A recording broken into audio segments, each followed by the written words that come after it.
local leaders, 4 of them, are fighting for families who say their homes are under siege because there are a growing number of noisy airplanes. They're asking the FAA to do something now. Team 10 investigator Adam Rakusin live in the newsroom. Adam, you're learning that there has been a dramatic increase in those complaints. Yeah, starting in September, those complaints accelerating. Here's the 5-page letter that they sent to the FAA. They've been getting a lot of concerns and complaints from people living in the Point Loma neighborhood. I was up in one of those areas today, and one of the neighbors described it to me as when the plane goes by, the noise can be unbearable. This Point Loma neighborhood seems quiet and serene. Sure, there's generally a hum of noise coming from the airport down the hill, but that's to be expected. But when one of these planes that passes by turns early, I'm told the quiet hum can turn deafening.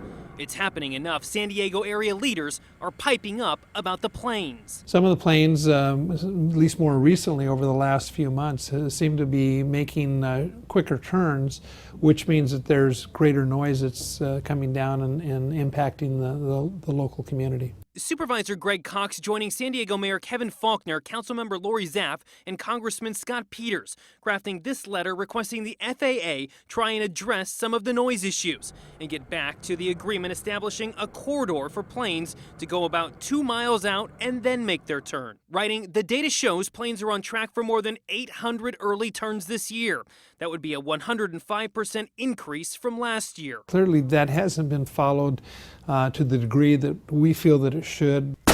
The community taking notice. Just take a look at this stack of complaints emailed to Councilmember Lori Zaff's office in the past few months. This is no small pile, and the complaints are printed on both sides of the paper. Supervisor Cox telling Team 10 complaints starting to take off in September, but county leaders only have so much power. We all feel that this is a problem that could be solved relatively easy through the cooperation of the Federal Aviation Administration. And Supervisor Cox telling me they're going to try to work with different groups in the meantime to address these concerns. The airport spokesperson saying they are aware of this letter and will continue to keep them informed as they work with their partners on the airlines and the FAA staff to mitigate the impact of the airplane noise. Reporting live in the newsroom, Adam Rakusin, Team 10.